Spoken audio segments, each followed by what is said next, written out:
Okay, नमस्ते। आज हामी चाहिँ रुलिङ एभरेज बेस्ट रेट भनेको के हो? नर्मली ब्याङ्कहरूले चाहिँ रुलिङ एभरेज बेस्ट रेट भनेर पब्लिस गरिरहेको हुन्छ होइन? यो ब्याङ्कको क्वार्टरली पब्लिस हुन्छ र रुलिङ एभरेज बेस्ट रेट गर्दाखेरि चाहिँ आरबिआर भनेर आउँछ। सो आरबिआर भनेको के हो त?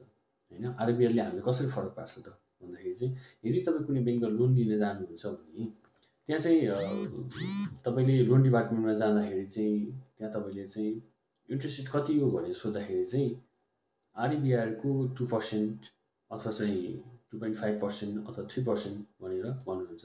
त्यो भनेको के हो भन्दाखेरि चाहिँ आरबिआरमा चाहिँ तपाईँको चाहिँ ब्याङ्कलाई लाग्ने कस्ट, उसको ब्याङ्कको कस्ट कति हो र त्यसमा उसले प्रिमियम कति लिन्छ होइन, त्यो अनुसार तपाईँको चाहिँ इन्ट्रेस्ट रेट डिटरमाइन हुन्छ। लेट्स से द्याट अहिले हाम्रो सबभन्दा सस्तो rolling average best rate RBR standard chartered ब्याङ्कको छ। सो आजको भिडियोमा चाहिँ हामी चाहिँ रोलिङ एभरेज बेस्ट रेट भनेको के हो, ब्याङ्कहरूले चाहिँ आरबिआर भनेर पब्लिस गरेर हुन्छ होइन।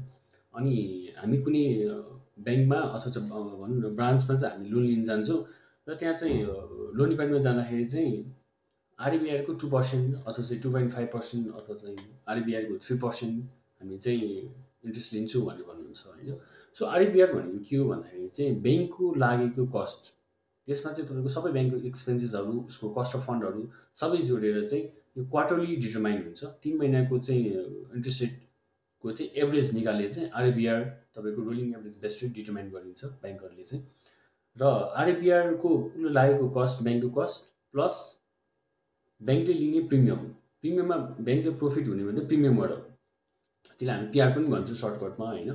सो आरबिआरले चाहिँ द्याट 6% छ भने तपाईँलाई 2% हामी प्रिमियम लिन्छौँ भन्दाखेरि चाहिँ 8% चाहिँ तपाईँलाई ब्याज दर तपाईँको डिटरमाइन हुन्छ होइन।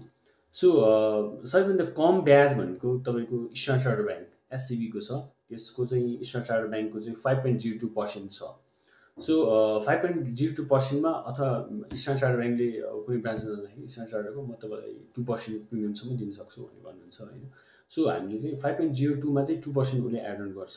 सो 7.02% तपाईँले इन्ट्रेस्ट रेट चार्ज गर्छ यदि तपाईँले कुनै भनौँ न इक्जाम्पल होइन।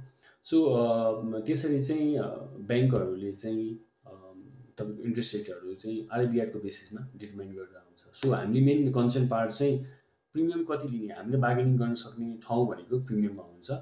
प्रिमियममा कसैले 2% लिनसक्छ अथवा 2.5 हुनसक्छ, त्यसमा चाहिँ तपाईँको नेगोसिएसन कसरी गर्नुहुन्छ त्यो अनुसार डिटरमाइन गर्छ। So thank you so much.